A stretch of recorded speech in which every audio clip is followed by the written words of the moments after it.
Alright everyone, we're going to go ahead and start into our second video. Looking at our learning goal, we're going to try to explain the basic relationship between moles, temperature, volume, and pressure. And we're going to do so using our gas laws. So, starting off with a little bit of a example, I guess, to get started with.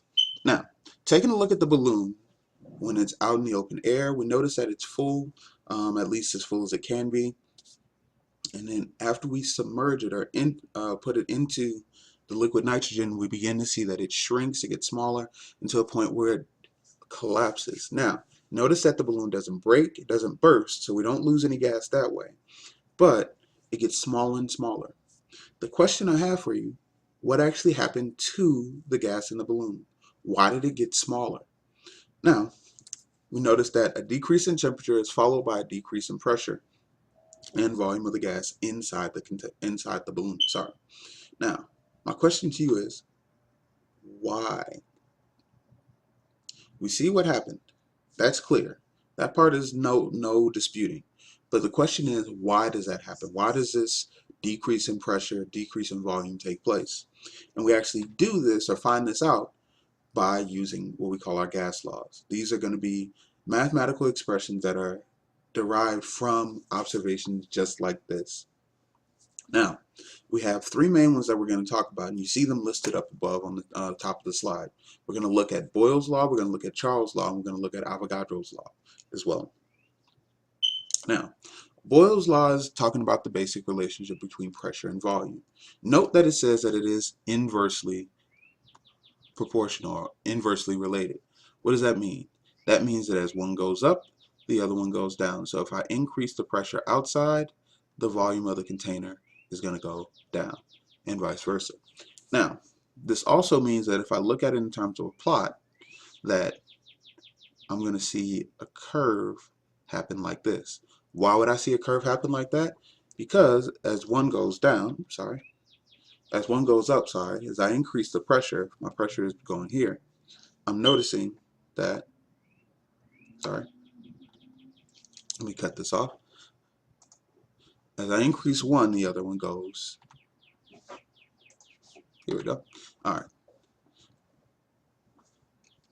As my pressure here, increases, my volume drops. So that's why I'm looking at that curve that we see happening right there.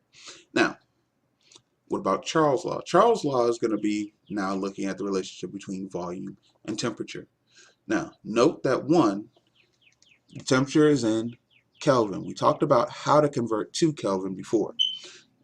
The other thing that you see is that they are directly related. What that means is if I was to make a plot of temperature and volume, usually it would be the other way around, I should see a straight line. Why? Because as one increases, the other also increases. Avogadro, our good buddy from the mole, looked at how many particles should be in a system or how many moles of the gas should be in the system if they have the same pressure and the same temperature. That's going to be a key. Now, if you remember in the previous video, I asked you some questions, and that's actually where this goes back to, and hopefully it makes a little bit more sense now. But Avogadro looking at different size containers with the same number of moles of gas at these same conditions, pressure and temperature, we can always look at it and see that they should have the same amount of gas, the same number of moles of the gas. Now, does that mean the masses of the gas inside are the same? No. Now, we bring all these things together into what we call the ideal gas law. Now, this is the ideal gas law formula given to you here at the bottom of the screen. Okay? PV equals nRT.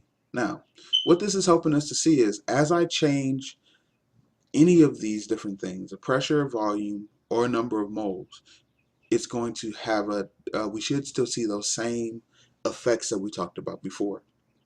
If I was to adjust the pressure, then I should see a change in the volume, which should be proportional to what's happening with the temperature and so forth. Now, I can also use this information in another way. If I'm given, and we remember this number from before, if I have 1 mole of an ideal gas at 0 degrees Celsius and 1 atmosphere, the volume comes out to be 22.4. This 22.4 we've talked about before in our moles when we talk about molar volume. This also helps us to understand what's happening or why it's best to use those four postulates for our kinetic molecular theory. What do I mean? Well, if we assume that all of the gases in the container are the same size, that means I can calculate the pressure, volume, temperature for any of those things without having to worry about going through mass and so forth. And that's what we see here. Now, the conditions that are described here, we have 1 mole at 0 degrees Celsius, which is the equivalent of 273 Kelvin, and 1 atmosphere. We call that STP, standard temperature and pressure. Now, another way that we can use this understanding is to find the molar mass of a gas. If we're given, and you will see this a couple of times, the density of a gas, and maybe the volume and so forth, we can go about finding the actual molar mass of that gas experimentally. So let's take a look.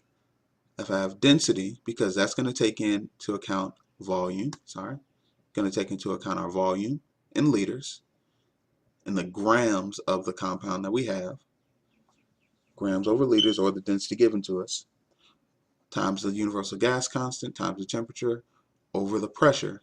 That's going to give us, once everything cancels out, we have liters cancels here, we have atmospheres cancels here, this Kelvin cancels, and we're left with grams per mole, which is the same as our molar mass. We're going to keep that in mind because we'll do a couple of problems like that, and I'll upload some tutorials on how to attack those types of problems as well. Now, into our third video, we're actually going to talk about partial pressures for gases in a system. Make sure you review your notes, write down any questions you may have, so that when we come to meet for tutoring, or if you have any questions, you can email them to me and I'll be able to get right to the point and way to help you best. Have a good afternoon, and I will see you later.